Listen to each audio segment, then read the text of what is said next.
boshqalar qandoq o'ylab qolar. Loyig'im yaqinda xizmatda qiyin masalaga duch keldi. Deb kelsak cho'ng ishmi emas, lekin bu ish uning ko'nglidagi tugun bo'lib qoldi. Yeshaydisi yeshanmay, tashlaydisi tashlayanmay qoldi. Shunga kichik ishmi emas edi. Boshlig'i ko'p qitim uning bilan so'zlashganda uning amalining o'sidiganligini aytgan bo'lsa-mu, amalga oshmay keldi. Tunji qitimda uning amalining nihoyatda tezda o'sidiganligini aytgan edi. Bir mezgil o'tgandan keyin uningga keyincha ko'pchilik bilan birga o'stirdiganligini aytdi. Ikkinchi qitim uningdan boshqa hammalarning amali o'sdi. Faqat o'li bir jatti qoldi.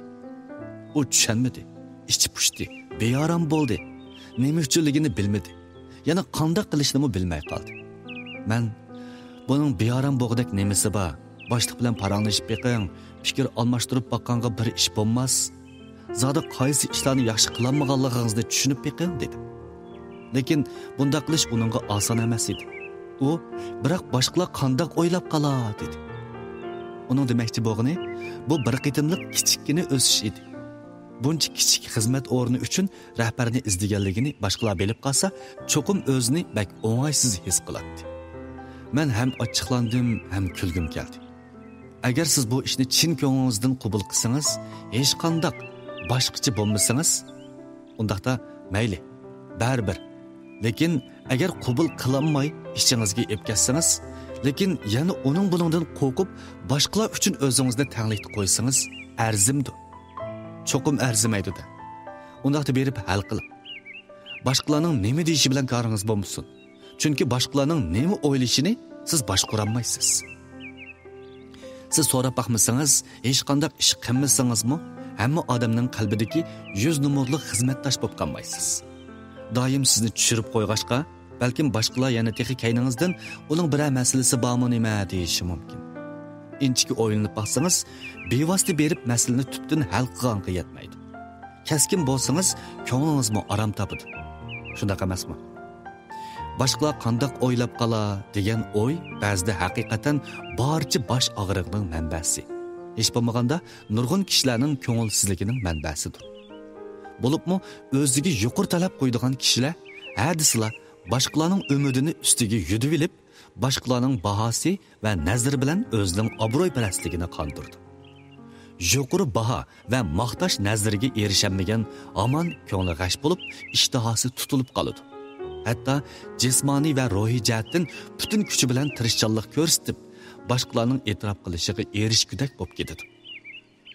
Armamdikina biz ko'p sondagi kishilar bilib bilmay boshqalarning orzusi ichida yashab qolamiz.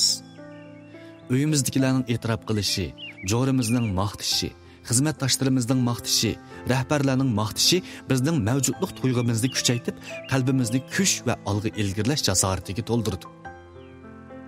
Lekin shuni unutib qolmangki, yurak sizning o'zingizni e'tirof qilishingiz baxtingizning asosi, manbasi, harakatlantirgich kuchidir. Siz o'zingizning usulini e'tirof qilib, o'zingizning olg'a bosqanligingizni ko'rgan hamda o'zingizning tirishchanligini maqtaganda, qalbingizda shakllangan cheksiz xushallik tuyg'usining o'zi eng haqiqiy baxt.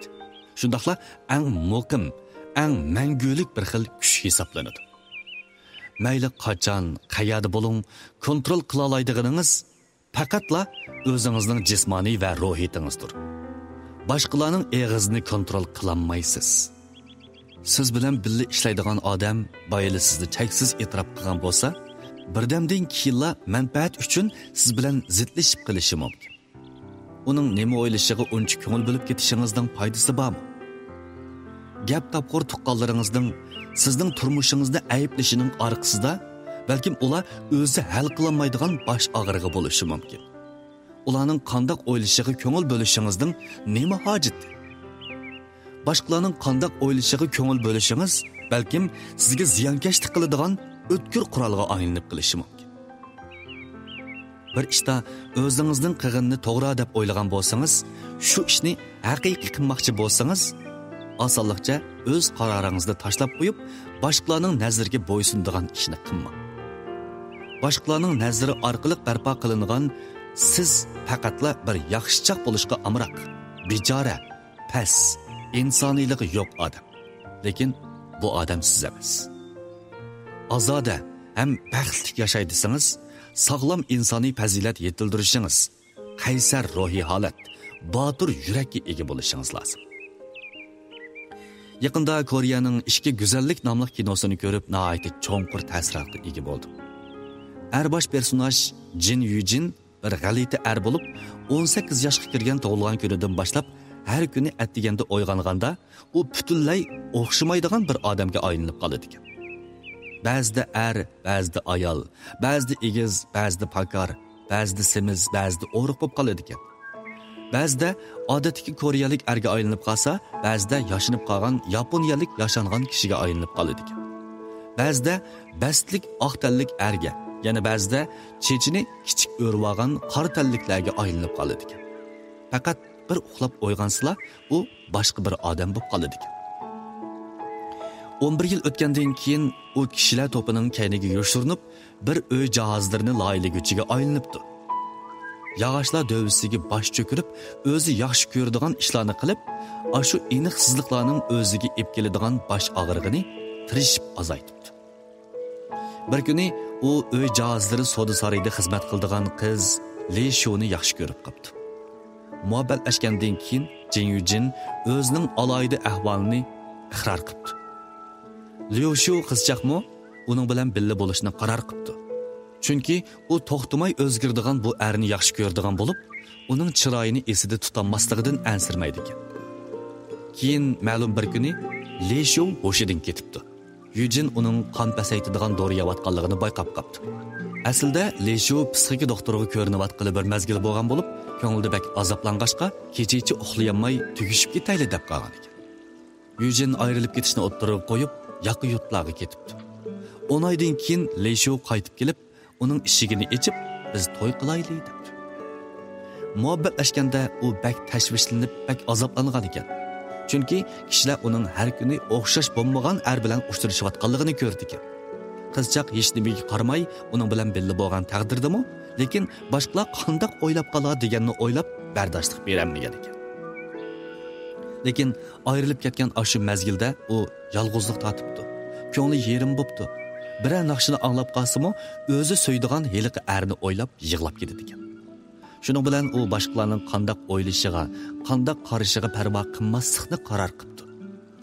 Balkim qizchaq boshqalarning nazari sababli bardoshlik berolmagan bo'lishi mumkin. Lekin agar yigitdan ayrilib qolsa, hayotining ahamiyati qolmagandek his qildi. Buningdan boshqa yana nima muhim narsa bor edi? Buni tushunish nima degan azoblik? Elimi yaxshi Li Shu qo'lni uzatganda, Yujin hali ham uni saqlab turgan ekan. Biroq biz nurg'un kishilar boshqalar qanday o'ylab qolar degan o'y sababli ayminib, haqiqiy qilmoqchi bo'lgan ishlarimiz, ilgari intayin yaxshi ko'rgan odamimiz, yaxshi fursat va go'zal daqiqalarni qo'ldan berib qo'yamiz. Hatto o'zimizga son-sanoqsiz ovorchilik va bosh og'rig'i paydo qilib, umrimizni bekor o'tkazib o'tamiz. Bu nima degan afsuslanarli ish?